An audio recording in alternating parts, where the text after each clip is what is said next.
tatanggal sila ng mga steel piles.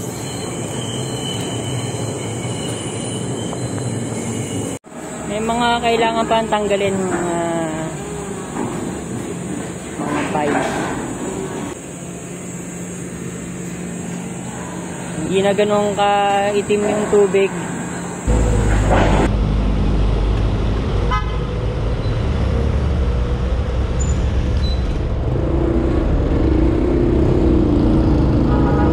Yung estero de Sampaloc naman ang i-update natin.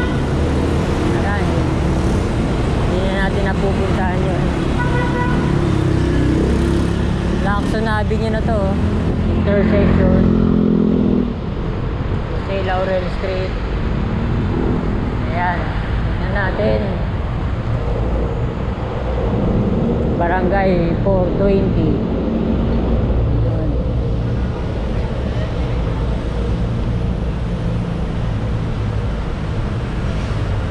Ang dilim dito. Tingnan natin. Wala pa rin railings. Yun.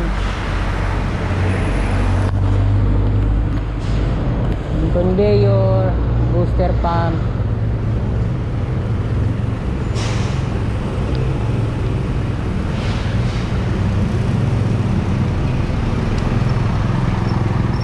Tingnan natin. Tinanggal yung mga poste poste ng kuryente, yung mga kahoy.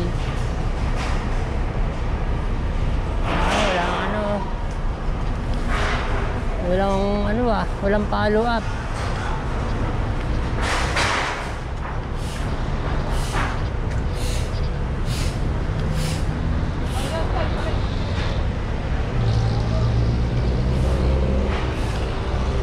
Ang dami dating dyan, no? Poste ng Meralco.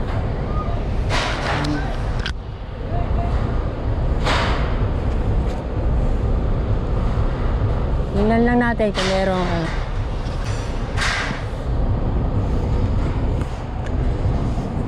yun. Salamat na lang, merong pansala ng mga basura.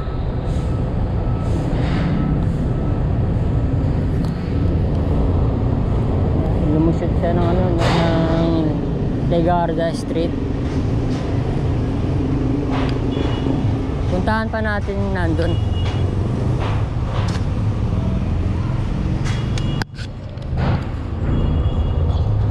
Ang daming basura.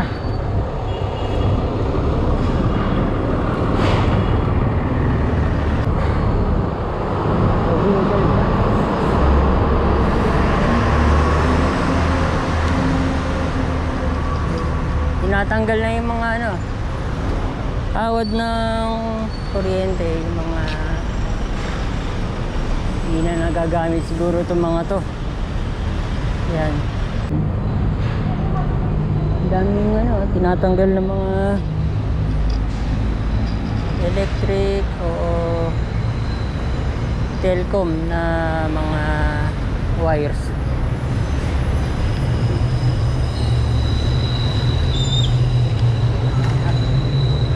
Wala pa rin mga bricks. Baka ganito na lang to. Mas maganda sana yung bricks o yung mga concrete na mga blocks, diba? Yung may mga tanim na kalabasa. Yan, mga halaman na talbos ng kamote.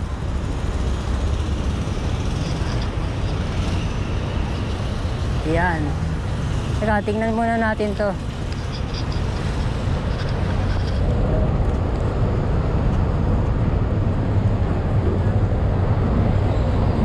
Ito na, buo na yung railing, concrete railing. Ayos, walang mga basura. Pero may mga ano pa, mga nakalawit na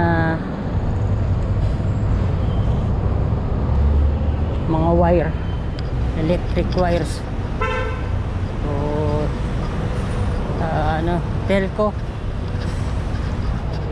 Tingnan natin, hindi tayo nakakadaan dito. Papunta na to ng Jose Laurel Street. Wasak-wasak pa yung ano, wala ko yung bangketa. Baka lalaparan to ah. Yan.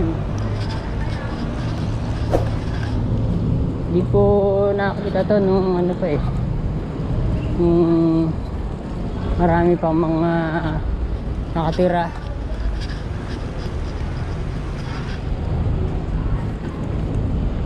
Meron pa rin, may malunggay pa, nadadaanan na, pero meron pa rin mga ano, kailangang ilipat ng mga street dwellers pa rin. Ito na yung satellite office ng MMDA sa Nagtahan.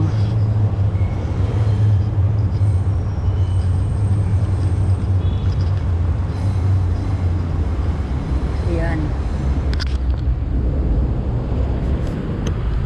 wala ring basura dito. Doon tingnan natin,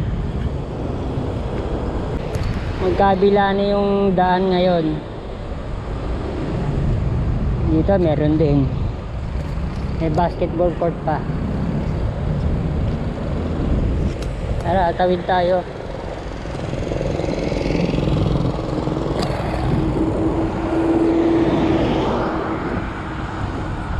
Meron pa rin takip. Yan. Kung hindi lang tinatapunan tong estero ng basura, wala yung mga steel mesh, mga fence. Ayun, meron pa ginagawa. Ayun, mga beams.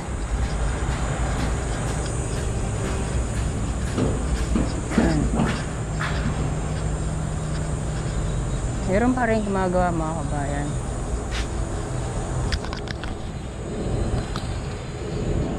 Merong excavator oh, sa barge.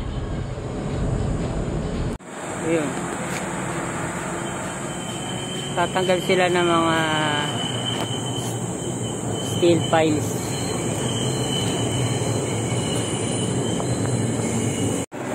Tara, kaya tayo dito.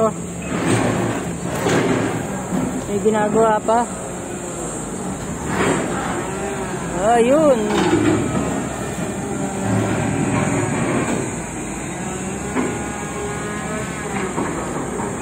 At tinatanggal yung ano, yung mga beams. May mga kailangan pa tanggalin, mga piles.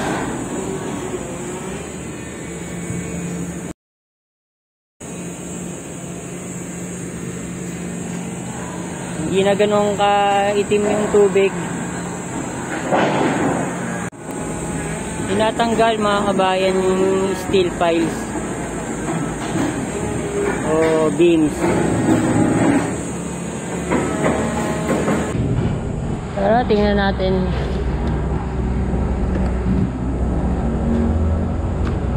Tingnan natin sa kabila.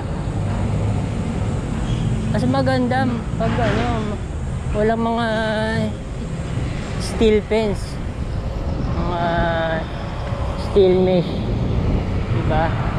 Kita mo yung estero. Yan. Ito ano pa lang, plain na semento pa lang.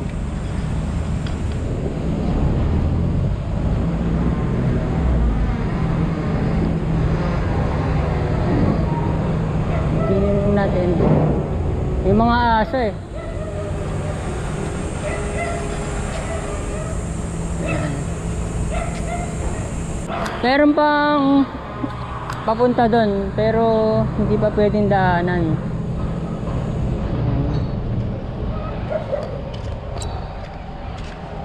Ang ganda nito, malapad. Saka walang mga informal settlers. Dun sa ano sa pagkalagpas ng Legarda Street, ang dami mga ano dun, bahay. Yun, may nagsasaing pa.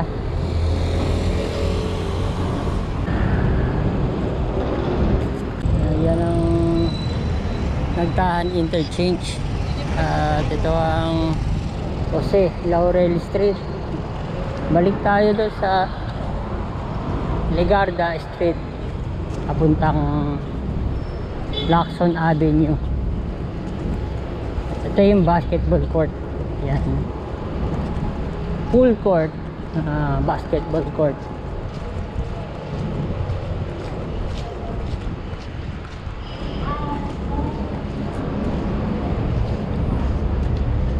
Dito cleared na. Wala na mga ano, mga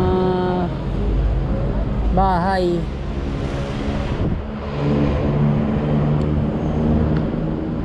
Doon ang meron.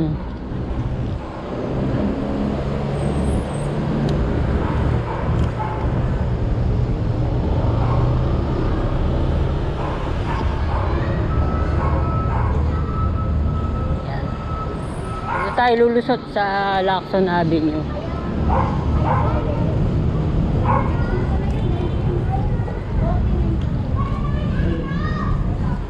Yan. Dito mayroong mga ano, mga bricks.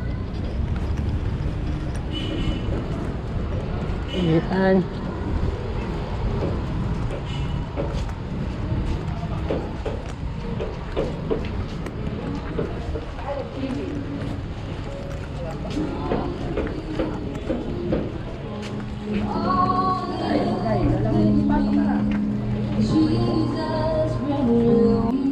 Hindi natin nakakita kung mayroong mga bahay dati dito.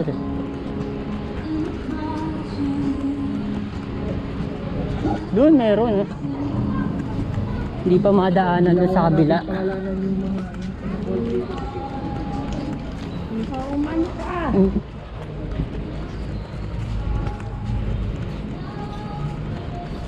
Ang daming halaman pagdating dito. Doon meron mga bahay.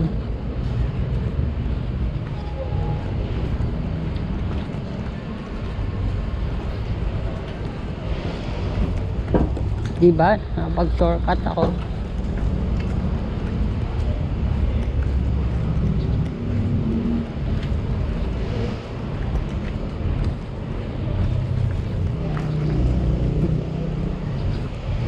Ang dami pa rin ano na. Di pa rin talaga siya talagang landscape talaga na yung maayos talaga. Yan yung conveyor, pansala.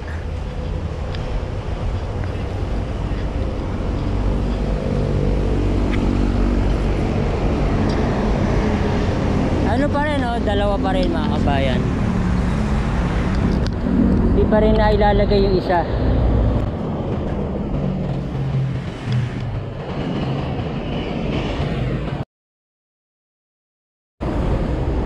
Ayan. Estero de Sampaloc lumusot ng Lacson Avenue.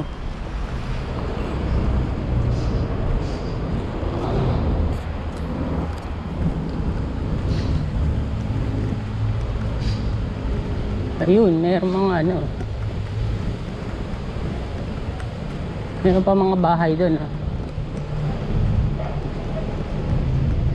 Meron pang isang booster pump.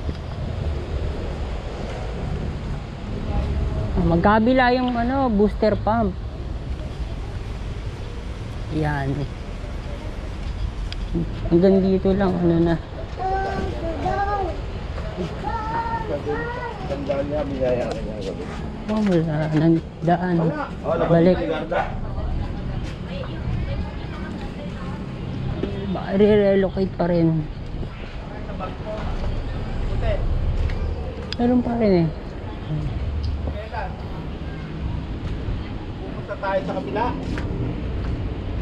So, hindi mo bubuha, no? Ano maintenance din? Kailangan talaga ng ano, mga pabahay, mga kabayan. Ang ganda yung ginawa ni ano eh, ni Yorme Isko Moreno.